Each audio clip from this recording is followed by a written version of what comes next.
नमस्कार. हॅलो सह्याद्रीच्या आजच्या भागात मी पूनम चांदोरकर आपलं सगळ्यांचं मनापासून स्वागत करते. मंडळी, पूर्वी नोकरी की व्यवसाय, उद्योग याच्यामध्ये फार गोंधळ असायचा. पण आता मात्र व्यवसायाला, बिझनेसला, उद्योजकतेला जास्त पसंती देण्यात येते. कोणताही उद्योग म्हटला की चिकाटी, मेहनत आणि ध्येयाकडे वाटचाल ही सगळ्यात महत्त्वाची असते. पण याच बरोबरीने रिस्क हा सुद्धा तितकाच महत्त्वाचा शब्द आहे. Not taking any risk is a biggest risk हे व्यवसायाचं एक तत्व आहे. पण मग हे तत्व सांभाळून व्यवसाय कसा केला पाहिजे, आपला उद्योग कसा वाढवला पाहिजे आणि त्या उद्योगामध्येही आपला जम कसा बसवला पाहिजे, या सगळ्या गोष्टींविषयी आज आपण जाणून घेणार आहोत. आजचा आपला विषय काय आहे ते बघूया. आजचा आपला विषय आहे धरूया उद्योजकतेची कास. धरूया उद्योजकतेची कास या महत्त्वाच्या विषयावर बोलण्यासाठी, मार्गदर्शन करण्यासाठी आपण अशाच तज्ञ व्यक्तींना नेहमी आपल्या इथे आमंत्रित करत असतो. आज आपल्याबरोबर आहेत उद्योजक सिराजुद्दीन साखरकर. नमस्कार सर. नमस्कार. हॅलो सह्याद्री कार्यक्रमात तुमचं मनापासून स्वागत. धन्यवाद. उद्योजक सिराजुद्दीन साखरकर हे राजापूर तालुक्यातील डोंगर येथील साखरकर कुटुंबाचा देशाविदेशात लोकप्रिय असा शाही पराठा, पुरी आणि पुरणपोळी असा प्रसिद्ध उद्योग आहे. साखरकर परिवारातील सिराज आणि शरफुद्दीन बंधूंनी कठोर परिश्रम घेऊन हे पदार्थ महाराष्ट्र, गुजरात, कर्नाटक, गोवा या अनेक राज्यांपर्यंत पोहोचवले. अनेकांना स्वयंरोजगार दिले आणि अनेक पुरस्कारांनीही त्यांना सन्मानित करण्यात आलं आहे. आज आपण त्यांच्याकडून एखादा उद्योग सुरू करायचा असेल तर त्याच्यामागे नक्की काय अडचणी येतात आणि त्यावर मात करून आपला उद्योग कसा वाढवायचा आणि त्यात जम कसा धरायचा या सगळ्यांविषयी जाणून घेऊयात. मी तर अनेक प्रश्न विचारणार, तुमच्याही मनात अनेक प्रश्न असतील. प्रश्न विचारण्यासाठी आमचे दूरध्वनी क्रमांक असे आहेत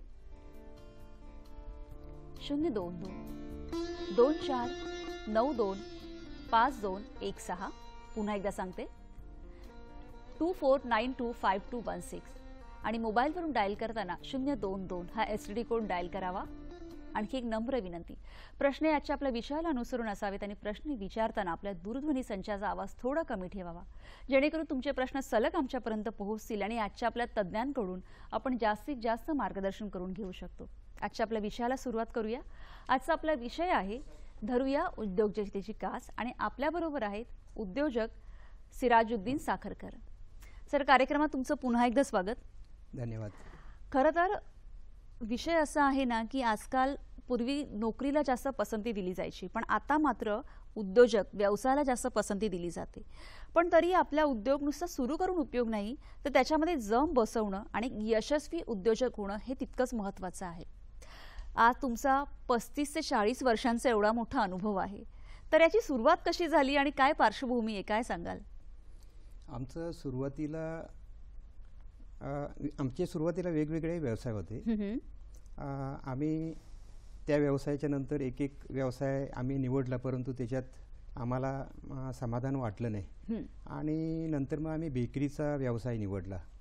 बेकरीचा व्यवसाय त्याच्यामध्ये टोस्ट, बटर, खारी असे प्रकार आम्ही बनवत होतो, बिस्किट्स वगैरे.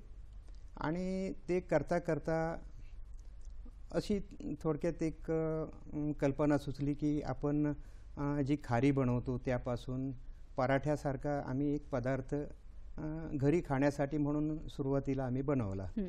ते सुरुवातीला बनवल्याच्या नंतर आम्ही घरी त्याची चव घेतली. त्याच्यानंतर आम्ही आपल्या मित्रमंडळींना किंवा आपल्या नातेवाईकांपर्यंत आम्ही तो पदार्थ पोचवला आणि त्यांना खाण्यासाठी दिला. तर लोकांना आवडत गेल्याच्या नंतर मग आम्ही थोडंसं आमचा व्यावसायिक दृष्टिकोन झाला त्याच्यातून की आपण याच्यातून काहीतरी एक दुसरं निर्माण करू शकतो. आणि मग आम्ही आमच्या डोक्यामध्ये एक पराठ्याची कल्पना सुचली आणि आम्ही मग पराठा तयार करायला सुरुवात केली. सुरुवातीला आम्ही चौकोनी म्हणजे स्क्वेअर टाईपमध्येच पराठा केला. त्याच्यावर खूप लोकांची प्रतिक्रिया आली की पराठा हा गोल असतो, परंतु आम्ही म्हणजे ते लोकांच्या प्रतिक्रियांना असं काही जास्त लक्ष दिलं नाही आणि आम्ही स्क्वेअरमध्येच चालू केलं. कारण चपाती किंवा पराठा आपण गोलच तयार जर केला तर ते प्रत्येकजण गोल तयार करतात, तर आपण चौकोनी स्क्वेअरमध्ये तयार करावा. अशा पद्धतीने आम्ही तो पराठा सुरुवात केला. सुरुवातीला आम्ही ट्रान्सपॅरंट पिशवी त्याच्यामध्ये म्हणजे 1-1 किलोच्या पॅकेट भरायच्या आणि त्या मग मार्केटमध्ये सेल करायचे. तर असं करता करता साधारणपणे एक 5 किलो, 10 किलो, 20 किलो आणि नंतर वाढत वाढत गेला व्यवसाय आमचा. त्यावेळेला आमची आर्थिक परिस्थितीसुद्धा तेवढीशी चांगली नव्हती. आम्ही म्हणजे एक फ्रीजर आमच्याकडे होता, डीप फ्रीजर. त्याच्यामध्ये ते स्टॉक करायचे आणि तो माल नंतर आम्ही मार्केटमध्ये विकायचा. म्हणजे 5 किलो 10 किलो असं बाजारात लोक न्यायला सुरुवात केली. त्याच्यातून एक आम्हाला रत्नागिरीला एक गिराईक मिळाला. त्याने म्हणजे आमच्याकडून एक 25 किलो 50 किलो 100 किलो असे वाढवत वाढवत जवळपास 200-300 किलोपर्यंत त्यांनी मजल मारली. आणि मग ते असा आमचा तो व्यवसाय म्हणजे बेकरीपेक्षा थोडासा वेगळा, पण तो व्यवसाय आमचा मग हळूहळू हळूहळू मुंबई, रत्नागिरी, चिपळूण वगैरे असा आमच्या कोकणात आम्ही तो व्यवसाय करू लागलो. मुंबईला सुद्धा आमचा थोडासा माल यायचा, पण त्याला ब्रँडिंग वगैरे असं काहीही नव्हतं. नंतर मग आम्ही थोडंसं ब्रँडिंग वगैरे म्हणजे त्याचं नाव वगैरे काय ठेवायचं इथपासून मग आम्ही ती सुरुवात केली. हो हो. आणि नंतर ती ब्रँडिंग झाली. मग आम्ही नाव काय ठेवायचं त्याचा खूप विचार करायची आम्ही. म्हणजे मी स्वतः रात्री झोपताना असं 2-3 महिने माझे याच्यामध्येच गेले की आपण काय नाव ठेवायचं. तर मग आम्ही एक नाव निवडलं की आपण एक शाही नाव ठेवायचं. म्हणजे आता जसं तुम्ही सांगितलं की इतका जो छोट्या प्रमाणावर जो व्यवसाय सुरू केला होता आणि हळूहळू म्हणजे अगदी 5 किलो 10 किलो असं करता करता खूप त्याची मजल अगदी 200-300च्या पुढे गेली.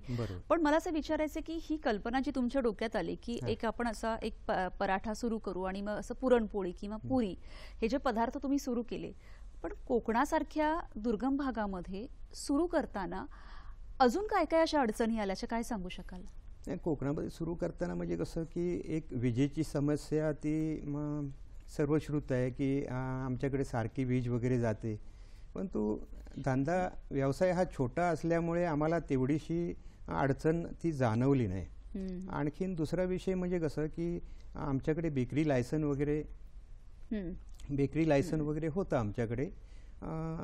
त्याच्यातून मग आम्ही ते ॲड करून वगैरे घेतलं. म्हणजे अशा मोठ्या समस्या किंवा मोठ्या अडचणी वगैरे अशा आम्हाला काही आलेल्या नाही. आणि म्हणजे तो व्यवसाय करताना FSSचं लायसन किंवा असे विषय यायचे. लोड आमच्याकडे आम्ही पूर्वीचा जो आमचा व्यवसाय होता म्हणजे मिरची, आणखीन त्याच्यानंतर आंब्याच्या फोडी मिठाच्या पाण्यात खारवणे वगैरे, त्याच्यामुळे आमच्याकडे पॉवर आमच्याकडे सँक्शन करून घेतलेली होती. बाकी आमच्याकडे अडचण म्हणजे कामगार थोडेसे मिळत नव्हते. ज्या वेळेला आम्ही बेकरी चालू केली त्यावेळेला आमच्याकडे UPचे कामगार वगैरे असे यायचे. पण ते कसं की खेडगाव असल्यामुळे तिथे एंटरटेनमेंट नसल्यामुळे ते काम सोडून पळून जायचे अक्षरशः. आणि मग आमचं म्हणजे कामाला व्यत्यय यायचं, कामात अडचणी यायची. परंतु मग नंतर मग आम्ही हा पराठ्याचा धंदा चालू केल्यामुळे म्हणजे त्याच्यात फारसं म्हणजे असं कुशल कारीगर अशी काही लागत नाही आम्हाला. म्हणजे आम्हाला फक्त आम्ही जे दाखवतो त्याप्रमाणे ते कामगारांनी काम करायचं असतो. तर पराठ्याच्या व्यवसायामध्ये कुशल कामगार लागत नसल्यामुळे आम्हाला मग लोकल कामगारांची गरज लागली. आणि हळूहळू करता हा धंदा आम्ही वाढवत म्हणजे साधारणपणे आता हा व्यवसाय खूप ठिकाणी आम्ही आमचा पराठा सप्लाय करतो. आज आमच्या म्हणजे त्या पराठ्याबरोबर सुरुवातीला आम्ही मैद्याचा पराठा चालू केला. नंतर लोकांची मागणी आली त्याप्रमाणे मग आम्ही गव्हाचा पराठा, नंतर मेथीचा पराठा, त्यानंतर मग आम्ही पुरी तयार केली. आणि आता पुरणपोळीसुद्धा आम्ही तयार करतो. या ज्या सर्व वस्तू आम्ही बनवतो ह्या सर्व वस्तू फ्रोझनमध्ये असतात. पराठ्याची लाईफ 3 महिन्यापर्यंत असते. मेथीचा पराठा 2.5 महिन्यापर्यंत टिकतो आणि पुरणपोळी 2 महिन्यापर्यंत टिकते. हे सर्व -18 टेम्परेचरला आम्ही प्रिझर्व करतो म्हणजे फ्रीजर करतो आणि ते कडक झाल्याच्या नंतर आम्ही विकतो. आत्तासुद्धा आमची तशीच पद्धत आहे, त्याच्यात काही बदल केलेला नाही. परंतु कसं आहे की ह्याच्यामध्ये आरोग्याला कुठे हानी होईल असे आम्ही केमिकल्स किंवा प्रिझर्वेटिव्ह वगैरे आम्ही या पराठ्याच्या पिठामध्ये आम्ही मिक्स करत नाही. माझा पुढचा म्हणजे अगदी प्रश्न तोच होता की जसं आता तुम्ही सांगितलं की पराठा आहे, पुरी आहे किंवा पुरणपोळी आहे, हे सगळे पदार्थ जे तुम्ही बनवता, तर कारण एक मानसिकता अशी झालेली असते की पुरणपोळी जी आहे की तव्यावरून काढली गरम गरम आणि ताटामध्ये आपण ती पुरणपोळी खाल्ली, तर त्याला छेद देऊन एक फ्रोझन तुम्ही हे जे केलं आणि आता जसं तुम्ही आत्ता सांगितलं की आरोग्याला हानिकारक असं त्याच्यामध्ये काही नाही, तर हे करताना तुम्ही तुम्हाला खूप R&D किंवा खूप अभ्यास असा करावा लागला असेल किंवा त्याच्यावर बऱ्याचदा प्रक्रिया करून की कशा पद्धतीने त्याला अजून चांगल्यातलं चांगलं प्रोडक्ट्स किंवा आरोग्याला चांगल्या पद्धतीने त्याचा परिणाम होणार नाही अशा पद्धतीचे प्रोडक्ट ते तयार करावं, त्याविषयी काय सांगाल? ज्या वेळेला आम्ही पुरणपोळी वगैरे तयार केली त्यावेळेला सुरुवातीला आमच्या परिसरात आमच्या शेजारी वगैरे जी लोक असतात त्यांना आम्ही निमंत्रित करतो बेकरीमध्ये आणि त्यांच्याकडून सुरुवातीला आम्ही त्या पुरणपोळ्या वगैरे तयार करून घेतो. आणखीन म्हणजे थोडीशी त्यांची चव किंवा प्रिझर्व केल्याच्या नंतर किंवा तयार केल्याच्या नंतर आपण फ्रीजरमध्ये ठेवला की त्याच्यावर दुसरा काय परिणाम होतो काय, कागदाला चिकटेल काय, असे बरेचसे काय विषय, आणखीन चवीमध्ये काय बदल होतो काय, हे सर्व जे काही विषय असतात ना, याला जवळपास आम्हाला 4 ते 5 महिने आम्हाला R&D करण्यासाठी जातात. जोपर्यंत आमची पूर्ण खात्री होत नाही तोपर्यंत आम्ही मार्केटमध्ये आमचा माल लोकांपर्यंत देत नाही. सुरुवातीला आम्ही तो माल म्हणजे तयार करायचा आणि लोकांना सॅम्पल पीस म्हणून फ्री म्हणून वाटायचे आणि नंतर ज्या वेळेला खात्री होते त्यावेळेला मग आम्ही तो मार्केटमध्ये पराठा डिस्ट्रीब्यूट करतो. पण असं कधी झालंय का की सुरुवातीला ह्याच्यावर R&D करताना किंवा काही करताना की प्रक्रिया फसली आहे किंवा पदार्थ तुमच्या अपेक्षेप्रमाणे नाही झालाय, असं काही अनुभव आलेत का? खूप वेळा होतो ना. अच्छा. ज्या वेळेला आम्ही तयार करतो त्यावेळेला खूप वेळा असं होतो की आपण तयार केलेला माल टिकत नाही किंवा चांबट होतो, चिवट होतो, असे जे काही विषय होतात त्यावेळेला मग आम्ही नवीन रेसिपी तयार करतो. त्याच्यात दुसरं काहीतरी मिक्स करायचं, पिठाचं प्रमाण, मैद्याचं प्रमाण कमी जास्त करायचं, वाढवायचं, असं आम्ही करतो. मग त्याच्यामध्ये ती R&D सुरू हो असते. R&D सुरू असते. नक्कीच. कुठलाही उद्योग किंवा कुठलाही व्यवसाय एका रात्रीत तयार होत नसतो, तर त्याच्यामागे अनेक प्रक्रिया, अभ्यास या सगळ्या गोष्टींची खूप गरज असते. या सगळ्यांविषयी आपण जाणून घेणार आहोत. आता घेऊ एक छोटीशी विश्रांती. बघत राहा हॅलो सह्याद्री.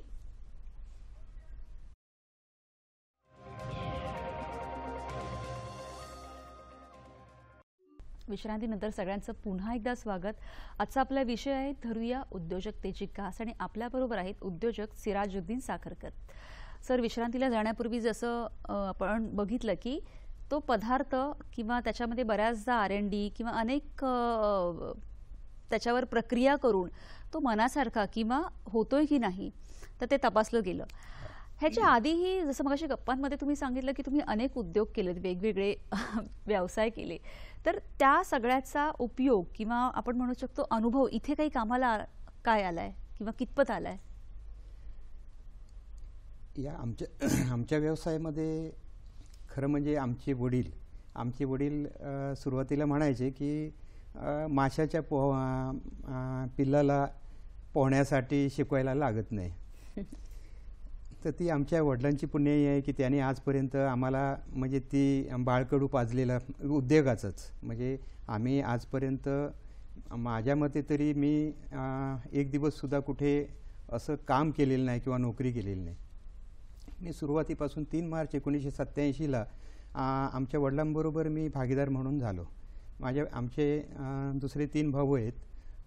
एक मोठे भाऊ, ते आज मी मोठे भाऊ आणि मी आज एकत्र आम्ही धंदा करतो, बाकी 2 भाऊ वेगवेगळे धंदा करतात.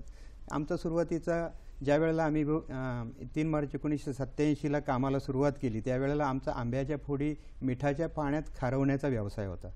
त्याच्यात सुद्धा म्हणजे बऱ्याच लोकांना रोजगार उपलब्ध होत होता. म्हणजे आंब्याच्या फोडी करायच्या, त्या खारवायच्या वगैरे. आम्ही कॉन्ट्रॅक्ट पद्धतीने तो व्यवसाय करायचा. म्हणजे आम्ही पिंप भरून घ्यायची, जी म्हणजे पूर्वी लिक्वरसाठी वापरायचे ड्रम, लाकडी ड्रम, त्याच्यामध्ये आम्ही त्या आंब्याच्या फोडी वगैरे खारवायच्या. साधारणपणे आमच्या गावात 17 लायसनदार वगैरे होते. पण तो कालांतराने तो धंदासुद्धा जवळपास बंद झाला. साधारणपणे 1985 पर्यंत तो धंदा चालला. आम्ही तो माल तयार करून मसाला वगैरे लावून इस्रायलपर्यंत सुद्धा परदेशात आम्ही स्वतः एक्सपोर्ट केलेला होता माल. परंतु नंतर कालांतराने म्हणजे आंब्याची झाडं वगैरे कमी झाली, मजुरी वाढली, त्याच्यामुळे तो धंदा कालांतराने बंद झाला. त्यानंतर मग आम्ही एक मिरची कोकणी मसाला म्हणून आम्ही तो एक नवीन मिरचीचा मसाल्याचा उद्योग चालू केला. परंतु तेवढंसं धंदा तो चालला नाही आम्हाला. म्हणजे कसं की गरम मसाल्याचे पदार्थ वगैरे त्याचा दर वगैरे जास्त असायचा आणि कोकणी पद्धतीचा मसाला आम्ही मोठ्या प्रमाणात चालू केला. याच्यात थोडीसं म्हणजे आमचं पाऊल चुकलं. त्यानंतर मग आम्ही हा बेकरीचा व्यवसाय चालू केला. बेकरीच्या व्यवसायामध्ये आम्हाला म्हणजे खूप वर्ष गेली तशी 7-8-10 वर्षे आम्ही नुसता बेकरीचाच व्यवसाय केला, टोस्ट बटर खारी वगैरे. आणि नंतर ही कल्पना आम्हाला सुचली की आपण दुसरं काहीतरी करावं म्हणून. परंतु आम्हाला गावाबद्दल थोडीशी ओढ होती आणि दुसरी गोष्ट म्हणजे कशी गावात लेबर वगैरे कामगार वगैरे चांगल्या प्रकारे मिळतात आपल्याला. फक्त जेंट्स वर्करचा थोडासा प्रॉब्लेम येतो, बाकी लेडीज वर्कर वगैरे बऱ्यापैकी मिळतात.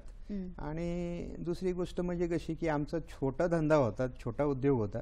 परंतु आता हा धंदा वाढल्याच्या नंतर आम्हाला म्हणजे खूप म्हणजे स्वच्छता वगैरे हा जो काय विषय आहे या व्यवसायामध्ये तो खूप मोठा विषय आहे. परंतु आम्ही आमच्या बेकरीमध्ये केव्हाही कोणी आला तरी आमच्याकडे स्वच्छता हा विषय जो आहे हा अगदी काटेकोरपणे आम्ही पाळतो.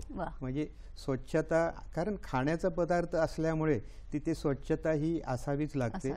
आज म्हणजे कसं की आमच्याकडे महिला कामगार असल्यामुळे आम्हाला त्या बाबतीत महिलांना जास्त असं काही सांगायची गरज लागत नाही. खरं तर मला त्याच मुद्द्याकडे आता यायचं होतं की आता जसं तुम्ही सांगितले की महिला कामगार आणि तुमच्याकडे जवळजवळ महिला सक्षमीकरणच तुम्ही केलंय की 50 ते 60 महिला वर्कर तुमच्या इथे कामाला आहेत.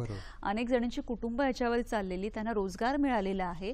तर त्याविषयी काय सांगाल? कारण त्यांची एक शिस्त किंवा त्यांची कामाची पद्धत, जो आपण महिलांना मल्टीटास्किंग म्हणतो, त्याचा तर तुम्हाला इथे उपयोग झालाच असेल. तर काय सांगाल त्याविषयी? आज आमच्याकडे बेकरीमध्ये साधारणपणे 90% महिला आहेत. 90% महिला असल्यामुळे म्हणजे आमच्याकडे साफसफाईचा काय अडचणीचा विषय येत नाही. आणि महिलांना सांगावं लागत नाही की काय करायचं म्हणजे साफसफाईच्या बाबतीत. आज आमच्याकडे जी महिला आहेत खरं म्हणजे कोऑपरेटिव्ह आहेत अजिबात. म्हणजे आम्ही जर सांगितलं सकाळी 7 वाजता कामावर यायचं तर ते 7 वाजता येतात. उशिरापर्यंत काम असेल तर उशिरापर्यंत करतात. खरं म्हणजे गावच्या ठिकाणी एवढ्या उशिरापर्यंत लोक काम करत नाही. परंतु आम्ही जास्त काम जर असेल तर त्यांना घरपोच करतो. संध्याकाळची वेळ झाली तर मग आम्ही गाडीने त्यांना सोडण्या बिडण्याची व्यवस्था करतो. आणि अशी वेळ येते खूप वेळा, त्यावेळेला आम्ही ओव्हरटाईम वगैरे करत असतो. आज आमच्याकडे जी महिला आहेत त्याच्यातून जी नवीन महिला भरती होते त्यावेळेला जुनी लोक त्यांना प्रशिक्षण देतात आणि त्यांना शिकवतात काय करायचं वगैरे. दुसरी गोष्ट म्हणजे कसं की मशिनरी आमच्याकडे ज्या ऑपरेटिंग करतात त्या टोटल महिला ऑपरेटिंग करतात. फक्त पीठ मळण्याचं जे यंत्र आहे आमचं, पीठ मळायची मशीन, त्या पीठ मळायच्या मशिनीसाठी फक्त आम्हाला एक पुरुष कामगार लागतो. आणि बाकी जड काम जर असेल तर त्यासाठी आम्ही 1-2 पुरुष वगैरे ठेवले. बाकी मशिनरीसाठी आम्हाला अजिबात काय काळजी करायची गरज लागत नाही. कारण त्या सर्व मशिनरी वगैरे मला वाटतं की कुठल्या बेकरीमध्ये लेडीज मशीन वगैरे चालवत नसतील कदाचित, असं मला वाटतं. कारण आमच्याकडे ज्या लेडीज वर्कर्स आहेत त्या सर्वच्या सर्व जे शिटिंग मशीन किंवा कटिंग मशीन ज्या काही मशीन्स असतील त्याच्यावर अगदी म्हणजे पुरणपोळीच्या प्रेसिंग मशीनपासून सर्व महिलाच काम करतात. आमच्याकडे मशीनवर पुरुष वगैरे असं कोण नाही. फक्त पीठ मळण्याची जी मशीन आहे त्याच्यासाठी फक्त आम्हाला पुरुष लागतं. नक्कीच. आणि सर ह्यामध्ये आता हे जे तंत्रज्ञान आहे तर त्याचं कुठे प्रशिक्षण घेतलं का? आणि मला तेही विचारायचं होतं की पुरणपोळी हा खरं तर एक आपण म्हणू शकतो ना की महिलांचा विषय आहे, पुरी पराठा, तर त्याच्यामध्ये ती कल्पना डोक्यात कशी आली आणि त्याचंही कुठे तुम्ही प्रशिक्षण घेतलं का? काय नाही, यासाठी म्हणजे आज जो आम्ही धंदा निवडलेला आहे त्याच्यासाठी मी वेगळं असं काही प्रशिक्षण घेतलेलं नाही. आणि खरं म्हणजे रेसिपी वगैरे तयार करण्याचा जो काय थोडा विषय आहे, तो खरं म्हणजे खूप किचकटीचा विषय असतो तो. म्हणजे कुठला पदार्थ कमी असेल, कुठला पदार्थ जास्त असेल, त्याला समतोल करायचं आणि ती रेसिपी तयार करायची, त्याची चव जी असेल ही सर्वांना आवडेल अशा पद्धतीत करायची. हा सर्व थोडासा किचकटीचा विषय असतो आणि त्याच्यात म्हणजे खूप वेळा आपल्याला प्रयोग करावे लागतात आणि खूप वेळेला आपल्याला ते पदार्थ तयार करून बनवावे लागतात. आणि आमच्याकडे जवळपास 40-50 लोक असल्यामुळे खरं म्हणजे फीडबॅक घेण्यासाठी आम्हाला असं बाहेर जास्त फिरायला लागत नाही, कारण आमच्याकडे कामगार जास्त असल्यामुळे आम्ही तयार करून तिथे लोकांना देऊन त्याचा फीडबॅकसुद्धा घेतो आणि बाहेरसुद्धा लोकांना देऊन त्याचा फीडबॅक घेतो की हा पदार्थ कसा झाला आहे, काय चव आहे, कसं आहे, म्हणजे कमी काय आहे, जास्त काय. आज आम्ही एक साधारणपणे एक महिन्या दीड महिन्यात आम्ही एक नवीन प्रॉडक्ट लॉन्च करणार. ते म्हणजे त्याला आपण मालवणी वडा म्हणू. कारण कसं आहे की ते कोंबडी वडे म्हणतात, परंतु नॉनव्हेजशी त्याचा काही संबंध येत नाही, प्युअर व्हेज असतात, पण त्याला कोंबडी वडे म्हणतात. आणि ते मटणाबरोबर चिकनबरोबर असे ते जास्त करून आवडीने लोक खातात. आता हे जे पदार्थ असतात हे गणपतीच्या सीझनला किंवा सणाच्या वेळेला लोकांना घरी बनवावे लागतात, परंतु म्हणजे लोकांची जी काही अडचण असेल किंवा लोकांना जो आता वेळ द्यावा लागतो ह्या धावपळीच्या जगामध्ये, तर त्याच्यासाठी आमच्याकडे म्हणजे हा एक पर्याय आहे. आमची साखरकर बेकरी म्हणजे आमचा एक पर्याय आहे की लोकांना तयार पुरणपोळ्या म्हणा किंवा वडे म्हणा किंवा पराठे म्हणा तयार तुमच्या घरापर्यंत, तुमच्या किचनपर्यंत आमच्याकडून तयार माल आम्ही पुरवतो. वा, म्हणजे काही फार कष्ट न करता खरं तर आपण हे पदार्थ लगेच आपल्याला इच्छा झाली की आपण खाऊ शकतो. पण सर त्याचबरोबरीने रोजचं जे उत्पादन निघतं, म्हणजे नाही म्हटलं तरी, कारण हे खाद्यपदार्थ आहे, जरी तुम्ही त्यांची शेल्फ लाईफ सांगितली तरी त्याचं योग्य पद्धतीने नियोजन करणं ही खूप मोठी गोष्ट आहे. ते कसं करता? कसं आहे, आमच्याकडे एक स्टाफ आहे, म्हणजे स्टाफ बोलण्यापेक्षा आमचे मोठे बंधू आहेत.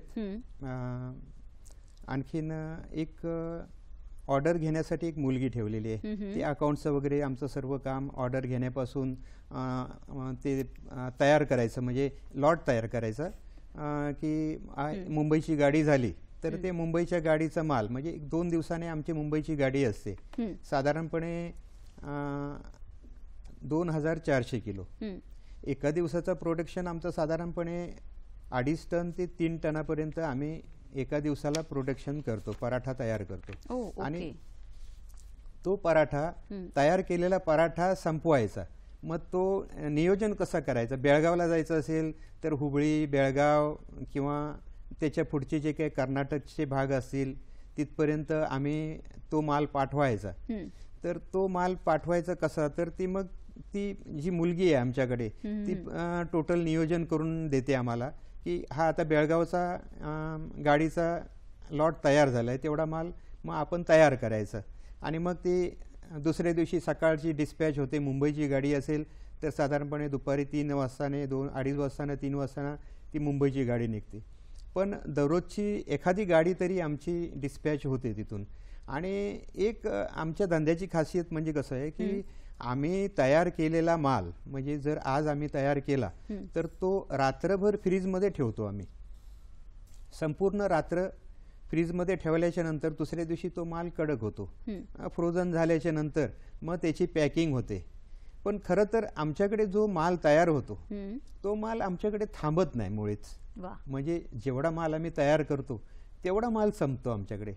अगदीच जर काय असं प्रॉब्लेम असेल की गाडी फुल होत नसेल तर मग आम्ही पुरणपोळ्यावर आम्ही सर्व माणसं हे करतो, बसवतो, म्हणजे ती पुरणपोळ्या वगैरे तयार करतात.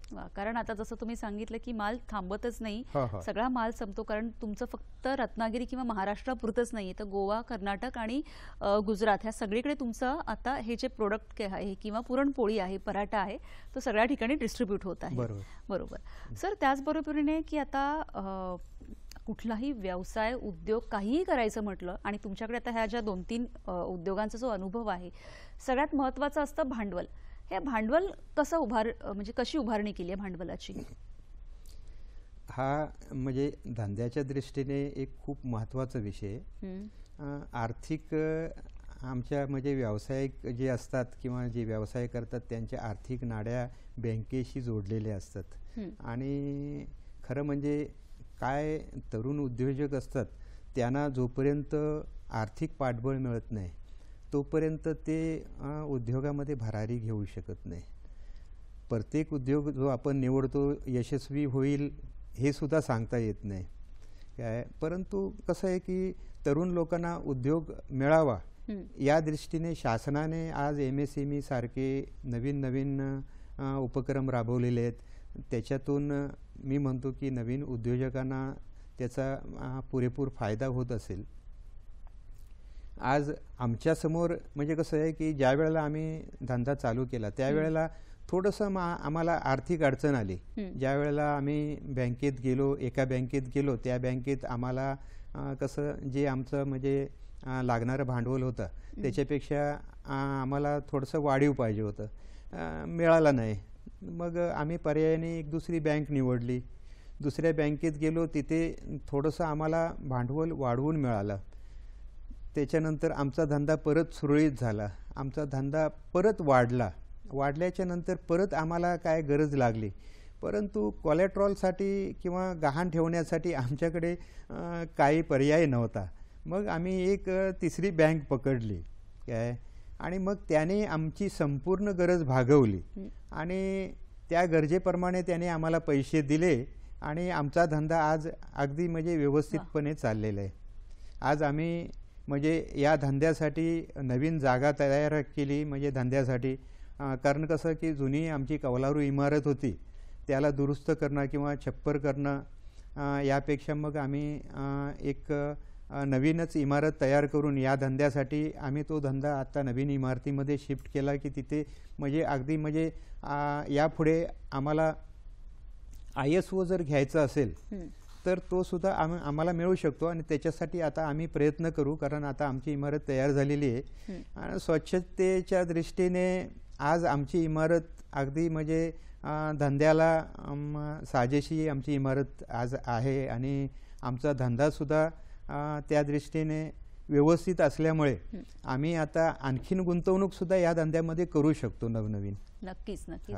जसं आता आपण बघितलं की कुठलाही उद्योग व्यवसाय म्हटलं की त्याच्यामागे जिद्द चिकाटी मेहनत तर आहेच, पण भांडवलही खूप महत्त्वाचं आहे. आणि व्यवसायात येणारा नफा आणि तोटा हाही खूप महत्त्वाचा विषय आहे. त्याविषयी आपण जाणून घेणार आहोत. पण आता वेळ झाली का छोट्याशा विश्रांतीची. बघत राहा हॅलो सह्याद्री.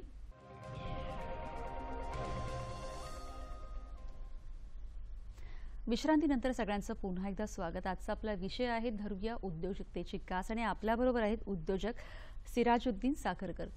सर, आत्ता जस्ट ब्रेकला जाण्यापूर्वी जसं आपण सांगितलं की कुठलाही उद्योग कुठलाही व्यवसाय म्हटलं की त्याच्यासाठी भांडवल हे खूप महत्त्वाचं असतं. एकतर भांडवल लागतं आणि तेवढीच तुमची आयडिया किंवा तुमचा अभ्यास लागतो. याची सांगड घालून मेहनतीने एखादा उद्योग आपण पुढे आणू शकतो.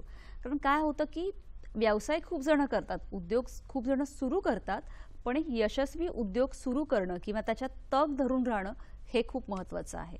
आणि आता सध्या कोविडच्या वेळेला तर खूप भयावह परिस्थिती आपण सगळ्यांनीच अनुभवली. त्यावेळेला तुमच्याही उद्योगाला खूप तोटा सहन करावा लागला, पण त्यातूनही तुम्ही तग धरला. तर त्याच्यामागे काय अनुभव होता किंवा काय तुम्ही केली स्ट्रॅटेजी होती ती काय सांगाल? कोविड काळामध्ये खरं म्हणजे सर्व व्यवसाय ठप्प झालेले होते. त्यावेळेला साधारणपणे आमची बेकरीसुद्धा मला वाटतं 15-1 दिवस बंद होती. परंतु नंतर शासनाने थोडीशी सूट दिल्यामुळे नंतर आम्ही आमच्या कामगारांची थोडीशी काळजी घेऊन आम्ही कोविडच्या काळामध्ये आमचा व्यवसाय सुरू ठेवला. व्यवसाय सुरू ठेवणं म्हणजे आम्हाला त्यावेळेला ज्यावेळेला कोविड काळ होता त्यावेळेला मैद्याचा दर, वनस्पतीचा दर अगदी आकाशाला भिडलेला. म्हणजे त्यावेळेला साधारणपणे मैद्याचा दर किंवा वनस्पतीचा दर दुपटीने वाढला होता. आणि त्यावेळेला आम्हाला धंदा करायचा खूप म्हणजे जिकिरीचं होतं. परंतु कसं आहे, धंदा टिकवणं हा विषय महत्त्वाचा होता. आणि त्यावेळी आम्ही खस्ता खाऊन म्हणजे नुकसान घेऊन सुद्धा आम्ही तो धंदा चालू ठेवला. कारण कसं आहे की मार्केटमध्ये आज कॉम्पिटिटर वाढले. आम्ही खरं सांगायचं म्हणजे सुरुवातीला हा जो पराठा हा कॉन्सेप्ट आम्ही तयार केला, तो पराठा साखरकर बेकरी म्हणजे आमच्या बेकरीमध्ये आम्ही तो पराठा सुरू केला, लेयर पराठा. आणि आज मला वाटतं की या पराठ्यातून साधारणपणे 20-25 लोकांनी आपला स्वतःचा उद्योग चालू केला. सुरुवातीला हा पराठा हा आम्ही तयार केलेला होता, नवीन ज्या वेळेला तयार केला त्यावेळेला. कारण लेयर्ड पराठा नव्हता. मलबार पराठा वगैरे हा मार्केटमध्ये मिळतो, पण लेयर्ड पराठा जो आहे, पफ पराठा म्हणतात ज्याला, आम्ही जो तयार करतो तो पराठा मार्केटमध्ये सुरुवातीला नव्हता. आणि आम्ही या कोविड काळामध्ये साधारणपणे म्हणजे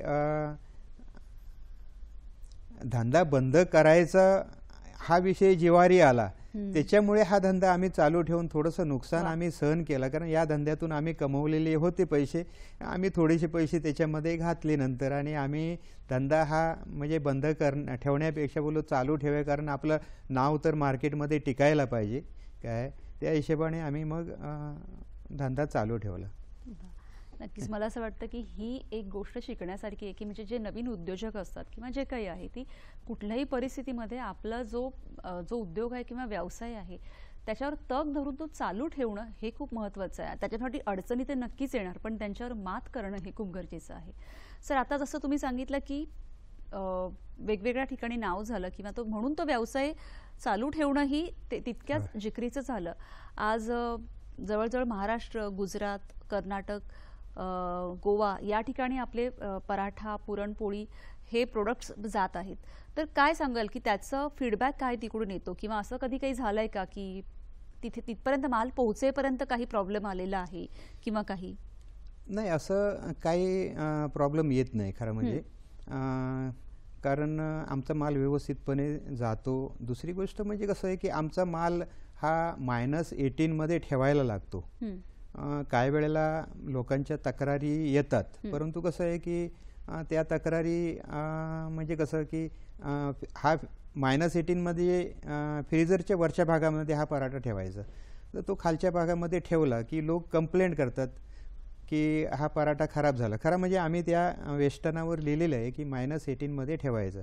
तर अशी एखाद दुसरी तक्रार केव्हा तरी अशी म्हणजे क्वचित, परंतु असं म्हणजे आमचा मोठं असं याच्यामुळे नुकसान कुठे असं झालेलं नाही. ओके.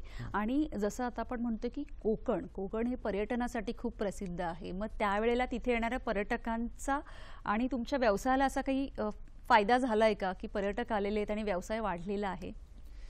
आता पर्यटनाच्या दृष्टीने जर तुम्ही हा विषय काढलात तर खरं म्हणजे आमचं गाव आहे, आमचं गाव एवढं सुंदर आहे ना, एका बाजूला नदी आहे, एका बाजूने घरं आहेत. नदी म्हणजे आमच्या गावाच्या मधून नदी जाते, नदीच्या बाजूने एक चांगला मस्तपैकी रस्ता वगैरे, अगदी म्हणजे सुंदर गाव आहे आमचं असं. त्याच्यानंतर आपण जर राजापूरकडे वळलो तर राजापूरला धोपेश्वर हा एक देवस्थान आहे. म्हणजे राजापूरला तिथे राजापूरच्या दोन्ही बाजूने एक उजवीकडे एक डावीकडे असे दोन्ही बाजूने नद्या येतात आणि त्या नद्या एकत्र होतात धोपेश्वरच्या त्या पायथ्यापाशी. तर मी म्हणजे कसं आहे की या दृष्टीने जर पाहिलं आपण तर आमचं म्हणजे राजापूर असं पर्यटनाच्या दृष्टीने फिरण्याच्या दृष्टीने दोन्ही बाजूने नद्या वगैरे बाजूला असल्यामुळे अगदी म्हणजे आमचं म्हणजे राजापूर म्हणजे खूप सुंदर असं आहे. पण त्याचा आपल्या व्यवसायाला काही फायदा? हो, व्यवसायाला म्हणजे कसं आहे की आम्हाला हा जो पराठा आहे, लोक हॉटेलमध्ये आमच्या पुऱ्या वगैरे ठेवतात, परंतु पराठा तेवढासा प्रचलित नसल्यामुळे हॉटेलमध्ये लोक ठेवत नाहीत. त्याच्यामुळे तेवढासा आम्हाला पराठ्याचा फायदा नाही मिळत. म्हणजे हां, बाकी लोक घरी नेऊन खातात. हां हां, म्हणजे अगदी म्हणजे आता ज्या वेळेला आम्ही पराठा सुरुवात केली त्यावेळेला लोकांना माहीत सुद्धा नव्हतं, पण आज राजापूरला तुम्ही गेलात आणि पराठा म्हणून विचारलात तर आमच्या डोंगरकडेच बोट दाखवणार. कारण आम्ही पराठा जो तयार करतो ते आज संपूर्ण तालुक्यामध्ये, जिल्ह्यामध्ये जवळपास मला वाटतं पराठ्याचा विषय आला तर आमच्याकडे बोट दाखवणार की नक्कीच. कुठलाही व्यवसाय किंवा उद्योग जेव्हा आपण सुरू करतो तेव्हा 5 बाबी खूप महत्त्वाच्या असतात. त्या तुम्ही एक एक सविस्तर अशा काय सांगाल? कारण की एका रात्रीत आज मी उद्योग किंवा व्यवसाय सुरू केले आणि उद्या मी यशस्वी झाले असं तर कधीच होत नाही. त्याच्यामुळे काय महत्त्वाच्या त्या बाबी आहेत की ज्यांचा विचार केलाच गेला पाहिजे? एक सुरुवातीला मी असं सांगेन की ज्यांना व्यवसाय करायचा असेल त्याने वेडं व्हायचं. हां, म्हणजे ते वेड असायला पाहिजे डोक्यामध्ये की आपल्याला काहीतरी व्यवसाय करायचा आहे आणि ती म्हणजे वेड असतो ना तेच आपल्याला कुठेतरी यशस्वी करतो. तर विषय कसा आहे की सुरुवातीला मी पहिलाच प्रश्न सांगेन की आपल्याला या धंद्यामध्ये जर टिकायचं असेल किंवा धंदा करायचा असेल तर त्या धंद्याचा वेड आपल्या डोक्यात असायला पाहिजे की आपल्याला धंदा करायचा आहे आणि आपल्याला धंदा हा अगदी म्हणजे चिकाटीने करून हा धंदा म्हणजे मोठा करायचा. तर हे एक सुरुवातीचा विषय. दुसरा विषय म्हणजे कसं की शासनाने ज्या नेमून दिलेल्या आपल्या रेखांकन आहेत म्हणजे कसं की साफसफाईची दृष्टीने किंवा एक धरून चला की जे लायसन्स असतील किंवा काय म्हणजे थोडक्यात स्वच्छता स्वच्छता असेल, असेल, त्याची गुणवत्ता त्या पदार्थाची सांभाळून ठेवणं आणि मालाचा दर्जा. खरं म्हणजे हा एक विषय. आपण स्वच्छता घेतली, एक विषय वेड व्हायचं आहे हा पहिला विषय. त्याच्यानंतर मालाची क्वालिटी टिकवणं हा खूप महत्त्वाचा विषय. जोपर्यंत आपण मालाची क्वालिटी टिकवत नाही तोपर्यंत आपला धंदा यशस्वी होत नाही. खरं म्हणजे कसं आहे काय व्यावसायिक जे असतात ते सुरुवातीला माल चांगला देऊन नंतर मग त्याची क्वालिटी बिघडवतात. त्याच्यामुळे त्यांचा धंदा मग टिकत नाही. हां, तर त्यासाठी म्हणजे कसं की आपण क्वालिटी जपायला पाहिजे. मी सर्व व्यावसायिकांना हेच सांगेन की आपली क्वालिटी जपा. आणखीन हा जो व्यवसाय हे 4-5 जे गुणसूत्र आहेत ते जपायला पाहिजे आणि आपण धंद्यात चिकाटी ठेवायला पाहिजे. नक्कीच धंद्यात चिकाटी आणि ह्या प्रमुख बाबींचा विचार करून आपण धंद्यामध्ये पूर्णपणे जसं आत्ता सरांनी सांगितले की वेडं होणं आणि तो व्यवसाय करणं हे खूप महत्त्वाचं आहे. हा विषय असंच पुढे चालू ठेवायचा. आता घेऊ एक छोटीशी विश्रांती.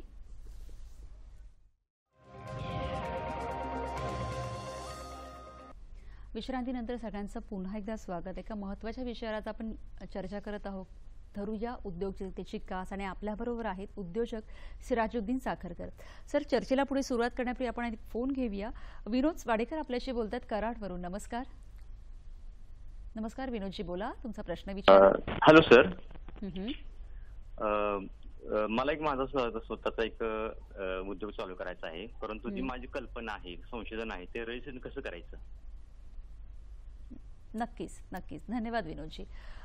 सर, त्यांचा असा एक प्रश्न आहे की त्यांना हे विनोद वाडेकर जे आहेत त्यांना स्वतःचा एक व्यवसाय सुरू करायचा आहे. तर ती जी संकल्पना आहे त्याचं रजिस्ट्रेशन आपण पेटंट कसं करायचं आहे, काय सांगाल?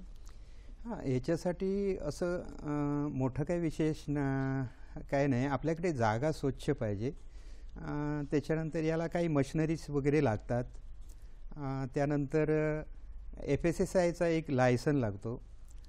उद्यम रजिस्ट्रेशन हे विषय असतात. म्हणजे धंद्यासाठी जे काही लागणारे विषय असतात हे आपल्याला पूर्ण करावे लागतात. आणि म्हणजे असं खास वगैरे असं काय लागत नाही याच्यामध्ये. आणखीन म्हणजे हाच धंदा निवडायचा आहे तुम्हाला की आणखीन काय करायचं आहे? नाही, त्यांचा जो काही व्यवसाय असेल त्याचं एक पेटंट करणं की तो अजून कोणी करू नये. हां हां, तशा पद्धतीने. हां, ते पॅटर्न करावं लागतं. मग ते पॅटर्न केल्याच्या नंतर मग पण पॅटर्न केलं तरी सुद्धा कसं होतं की आता एक धरून चला म्हणजे आता मी सांगतो थोडक्यात उदाहरण की आपण जर पॅटर्न तयार केला. आमचा पराठा एक 6 इंचाचा पराठा आहे. 6 इंचाच्या पराठ्याचा आम्ही पॅटर्न तयार केला तर लोक 6.5 बाय 6चं करतील. तर त्याचं तेवढंसं काही खास उपयोग होतो असं मला वाटत नाही काय पॅटर्नचं. त्याच्यामुळे काय होतं की या धंद्यामध्ये अडचणी ह्या असतातच आणि त्याला सामोरं जावं लागतं. नक्कीच. सर, आता जसं तुम्ही सांगितलं की कुठलाही व्यवसाय किंवा उद्योग म्हटलं की त्याच्यामध्ये अडचणी येतात आणि त्याला सामोरं तर जावं लागतं. तुमच्या एवढ्या वर्षांच्या जे 35-40 वर्षांचा हा जो प्रदीर्घ असा अनुभव आहे तर त्याच्यामध्ये तुम्ही काय सांगू शकाल की काय असे अनुभव तुम्हाला आलेले आहेत, काय शेअर कराल? या धंद्यामध्ये खरं म्हणजे चिकाटी हा मोठा विषय येतो. ज्या वेळेला आम्हाला एक इस्रायलची ऑर्डर आली होती त्यावेळेला माझ्या पायाचं ॲक्सिडेंट झालेलं होतं आणि ती ऑर्डर देणं खूप गरजेचं होतं. माझ्या हातामध्ये कुबड्या होत्या. मी मुंबईला हॉस्पिटलमध्ये ॲडमिट होतो त्यावेळेला आणि माल वेळेत त्यांना तयार करून पाठवायचं होतं. म्हणजे शिपिंग वगैरे हा जो काही विषय असतो त्याला साधारणपणे 90 दिवसाचा अवधी असतो आणि माझ्या पायाला सर्व साड्या वगैरे सर्व टाकलेल्या होत्या. त्यावेळेला माल म्हणजे मीच तयार करे. त्यावेळेला म्हणजे जे पिकल्स वगैरे असतात त्याची रेसिपी आम्हाला एक इस्रायलच्या माणसाने आम्हाला ती इस्रायललाच माल पाठवायची आणि तिथल्याच माणसाने आम्हाला ती एक रेसिपी दिली होती पिकल तयार करण्याची. त्याप्रमाणे माल तयार करायचे आणि मी तो माल स्वतः तयार करायचा. त्याच्यामुळे त्यावेळेला मी कुबड्या घेऊन मी हॉस्पिटलमधून सुटलो. साधारणपणे 2 दिवस घरी आराम केले. कुबड्या सकट मी गावी जाऊन ते आपलं काम सांभाळलेलं होतं. तर कसं आहे धंद्यामध्ये हे स्ट्रगल करावा लागतो आणि त्याच्यात टिकावा लागतो नक्कीच. धंद्यामध्ये. आणि त्याच्या बरोबरीने कुटुंबाची साथ आणि पुरस्कार हे जे काही मिळाले त्याविषयी अगदी थोडक्यात काय सांगाल? आमचे वडील म्हणजे कसं आहे या आमच्या व्यवसायाचे प्रमुख बोललो तरी चालेल. त्याने आम्हाला या समुद्रामध्ये पोहायला शिकवलं. आमच्या आई याने ज्यावेळेला आम्ही बेकरीचा व्यवसाय केला त्यावेळेला खूप त्यांनी मेहनत घेतली होती. आत्ता त्यांची वय जवळपास 90 ओलांडून गेलेली आहे. अगदी म्हणजे अजून व्यवस्थित तब्येतीने वगैरे असते. त्यांचे आशीर्वाद लाभले आमच्या वडिलांचे. आमचे मोठे भाऊ आमच्या व्यवसायामध्ये आहेत. खरं म्हणजे वडिलांच्या नंतर त्यांचा मोठा हातभार आहे आम्हाला आणि आम्ही त्यांच्या मार्गदर्शनाखाली आजपर्यंत आम्ही काम करतो. नक्कीच. आत्ता जसं तुमचे त्यांच्या म्हणजे हे सगळ्यांचं मार्गदर्शन आहे किंवा आत्ता एक व्यवसाय ज्याच्यामध्ये तुमचा जम बसलाय, तर आत्ता हे जे नवीन उद्योजक येतात त्यांना तुम्ही काय मार्गदर्शन कराल, काय संदेश द्याल? खरोखरच धंदा करावा. पण विषय कसा आहे की धंद्यामध्ये जोपर्यंत आपण टिकत नाही म्हणजे धंदा जर करायचा असेल तर त्याची आवड आणि टिकणं हा विषय महत्त्वाचा असतो. म्हणजे आवड धंद्यात नसेल तर तुम्ही धंदा करू शकत नाही. त्या धंद्याची आवड असायला पाहिजे. आज आम्ही जो धंदा करतो याच्यामध्ये आम्ही कुठल्याही प्रकारचं बाहेर काम करत नाही. आमचा टोटल जो काही वेळ आहे तो आम्ही धंद्यासाठी. मी सकाळी 5:30 वाजता उठतो आणि सकाळी 6:30ला दुकान उघडतो आणि ते नीत नियमाप्रमाणे म्हणजे याच्यामध्ये कुठलीही खंत नाही अजिबात. म्हणजे कुठलं हे करत नाही आणि आपला वेळ असेल तरच कुठेतरी बाहेर आपण सामाजिक कार्य थोडंफार आहे आमचं. पण पूर्ण आपण म्हणतो ना की एक डेडिकेशन एक झोकून द्यावा लागतो. डिसिप्लिन त्या ह्याने आणि त्याचाच सगळ्याचा जो एक आपण म्हणतो की एक आपल्याला बक्षीस असं म्हणजे एक पुरस्काराने सन्मानित तुम्हाला आता केलं आहे. त्याविषयी जरा थोडक्यात सांगा की तो एक अनुभव, तो एक आनंद असतो की आज जे काही कष्ट घेतोय त्याचा कुठेतरी सन्मान झालेला आहे. Federation of Ratnagiri district chamber and commerce यांच्याकडून आम्हाला एक सन्मान मिळाला आणि माझी ओळख सुरुवातीला प्रशांतजी पटवर्धन या फेडरेशनचे अध्यक्ष. अगदी म्हणजे फेसबुकच्या माध्यमातून त्यांची ओळख झाली. मी त्यांना हाय केलं आणि त्याने मला प्रतिसाद दिला आणि मी त्यांच्याशी जोडला गेलो आणि त्यांना मी माझ्या धंद्याबद्दल माहिती सांगितली तर ते म्हणजे वेळावून गेले की म्हणजे हा एवढा मोठा व्यवसाय आणि अगदी म्हणजे आमच्या जिल्ह्यामध्ये एवढा तुम्ही व्यवसाय करताय आणि आम्हाला त्याची कल्पना नाही वगैरे असं करून नंतर मग ते आमच्या बेकरीला त्यांनी व्हिजिट दिली. 3-3, 4-4 फेडरेशनची लोक आमच्याकडे येऊन गेली आणि आमचा व्यवसाय त्याने पाहिला आणि आम्हाला मग आमचे जिल्ह्याचे उद्योगमंत्री उदयजी सामंत यांच्या हस्ते फेडरेशनकडून आम्हाला सन्मानित करण्यात आलं आणि आम्हाला या धंद्यात आम्हाला सन्मान मिळाला. वा, नक्कीच. म्हणजे आपण असं म्हणतो ना की कुठलाही व्यवसाय किंवा उद्योग हा तितका सोपा नसतो. त्याच्यासाठी मेहनत, चिकाटी आणि त्याचं फळही अगदी मिळतं. अगदी थोडक्यात एका वाक्यात जर कोणाला काही सांगायचं असेल आपल्या तरुण महिला उद्योजक किंवा तरुण उद्योजकांना तर काय सांगाल सर? नाही, तरुण उद्योजकांना सांगायचं असेल तर हेच की धंद्यात चिकाटी असायला पाहिजे आणि जर कोणाला काय व्यवसाय करायचा असेल तर ती कल्पकता असायला पाहिजे की आपण काय करावं. खरं म्हणजे हे पाहिजे की आपण ज्या वेळेला धंदा करतो तो निवडताना मार्केटमध्ये बाजार झालेला धंदा निवडू नये. खरं म्हणजे कुठेतरी एक चांगला असा धंदा की नवखा असायला पाहिजे, की लोक म्हणजे तो धंदा करत नाही कोण, अशा प्रकारचा धंदा जर आपण निवडला तर नक्कीच आपल्या धंद्याला यश येईल. नक्कीच नक्कीच. Okay. जसं आता सरांनी सांगितलं की एक ध्येय चिकाटी असावी लागते आणि त्याचबरोबर आपले माननीय पंतप्रधान नरेंद्रजी मोदी यांनी अनेक योजना आपल्या ह्या व्यावसायिकांसाठी उपलब्ध करून दिलेल्या त्या संधीचाही लाभ घेऊन एक यशस्वी उद्योजक बनणं हे आपल्या हातात आहे. फक्त त्याच्यासाठी मेहनत करणं हे खूप महत्त्वाचं असतं. सर, आज तुम्ही इथे आलात आणि आम्हाला एवढी छान माहिती दिली त्याबद्दल खरंच खूप खूप धन्यवाद. आपला विषय कसा वाटला आम्हाला नक्की कळवा. माध्यमं तुम्हाला माहितीच आहेत, नक्की सांगा. भेटूया पुढील भागात पुन्हा एका नवीन विषयासह. तोपर्यंत नमस्कार.